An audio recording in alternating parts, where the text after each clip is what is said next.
ఏలూరు నగరంలోని ఆటోనగర్లో ఉన్న సమస్యల పరిష్కారం కోసం ప్రయత్నిస్తామని, ఏవైనా తప్పులు నిర్ణయాలు తీసుకుంటే గత పాలనలో జరిగిన అవకతవకలపై చర్యలు చేపడతామని ఆటోనగర్ యూనియన్ ప్రెసిడెంట్ కరి నాగేశ్వరరావు స్పష్టం చేశారు. ఏలూరు నగరంలోని కళ్యాణ మండపంలో ఆటోనగర్ యూనియన్ సభ్యుల ఆత్మీయ సమావేశం జరిగింది.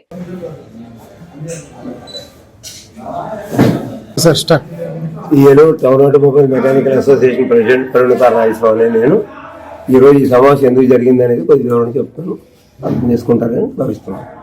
మీడియా మిత్రులు కానీ వచ్చిన ఘనసామాన సభ్యులు కానీ అందరికీ కూడా ధన్యవాదాలు తెలియపరుస్తున్నాం. ఆటోనగర్లో మేము గెలిచి 9 మాసాలు ప్రయోగం జరిగింది. ఈ 9 మాసాల నుంచి మనం ఏం చేసాం, ఏంటంటే ఇట్లాంటి పరిస్థితులు ఎదుర్కొన్నాం. ఈ 9 మాసాలు మేము పనిచేసామా, ఖాళీగా కూర్చున్నామా? ఈ 9 మాసాలు మన మీద ఎవరెవరు ఎన్ని కేసులు వేశారు, ఎలాంటి పరిస్థితులు ఈ ఆటోనగర్ ముందు లాక్కెళ్తున్నాము, ఈ రిజంప్షన్ ఎత్తేదానికి కొంచెం ప్రయత్నం చేస్తుంటే దారి కట్టుగా కాళ్ళు పట్టుకు తాడు కట్టి బయటకు ఎలా అవుతున్నారు అనేటటువంటిది పూర్తిగా అర్థమయ్యేటట్టుగా సభ్యులందరికీ తెలియపరచాలనే ఉద్దేశంతో ఈ ఆత్మీయ సమావేశం అనేది ఏర్పాటు చేయడం జరిగింది. నెక్స్ట్ ఆగస్టు 15 మీటింగ్ ఆటోనగర్లోనే చేస్తాం. కాబట్టి పైన వాతావరణం కూడా బాగున్న కారణంగా భోజనాలు చేసే దగ్గర నీట్గా ఉంటుంది అనే ఉద్దేశంతో ఈ హాల్ బుక్ చేసి ఇక్కడ చేస్తాం. రెండోది Eluru town automobile mechanical association దాని నామకరణ పేరు ఏలూరులో మనం ఏదైనా పెట్టుకోవచ్చు, ఎలక్షన్ పెట్టుకోవచ్చు, కార్యక్రమాలు పెట్టుకోవచ్చు. ఎందుకు ఏలూరులో పెట్టామని అడగడానికి కుదరదు, దాని లెక్కది కాబట్టి. సరే, ఇక మిగిలిన విషయాలు ఏంటంటే నాగభూషణం గారు ప్రతిరోజు కూడా ఏదో ఒక అవంతరం కల్పిస్తూ లేనిపోయిన తప్పుడు మాటలు చెప్తూ అబద్ధాలు చెప్తూ ఏదో ఒక పాంప్లెట్ కరపత్రం ఫోన్లో పెట్టడం ఇటువంటి తప్పుడు పనులన్నీ చేస్తాడు.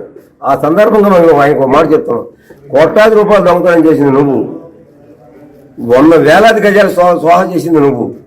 ఇటువంటి పరిస్థితి మర్చిపోయి ట్రేడ్ వారీగా నువ్వు ఆ స్థలం ఎవరికైనా ఇవ్వకపోవడం వల్ల ఏపీఐసీ వారు వాళ్ళ సరైన సమాధానం చెప్పకపోవడం వల్ల ఇవాళ రిజంప్షన్ వచ్చింది.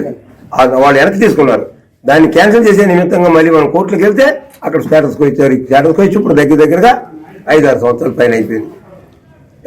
సామాన్యంగా వృత్తులు కావాలని కూర్చున్నటువంటి వాళ్ళు కానీ పనులు పనిచేసుకొని బతికేటటువంటి వాళ్ళు కానీ దాని మీద లోన్ రాక ఏ రకమైన ఆస్కారం రాక 10 లక్షలు ఆస్తుంటే 10 రూపాయలు అప్పేవారు.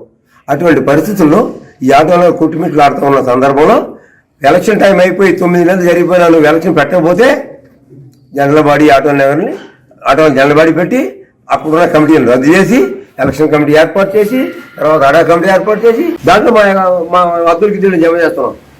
ప్రతి రూపాయి కూడా అకౌంట్లు వేసి ఆ తర్వాత తీసి దాని వివరాలు రాస్తున్నాం. ఎలక్షన్ గెలిచిన తర్వాత కూడా మీరు హ్యాండ్ ఓవర్ చేసుకోలేకపోవడానికి కారణాలు హ్యాండ్ ఓవర్ చేసుకున్నాం. అద్దులు కానీ మనం స్వతంగా హ్యాండ్ ఓవర్ చేసుకున్నాం.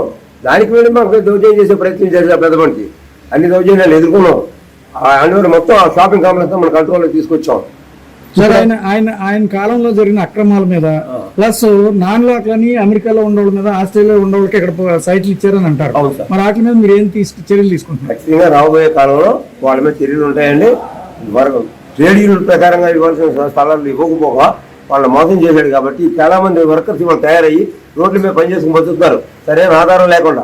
అలాంటి పరిస్థితి వస్తే దాని మీద చర్య తీసుకొని వీళ్ళందరికీ న్యాయం చేసే ప్రయత్నం కూడా మేము చేస్తాం. ఓకే.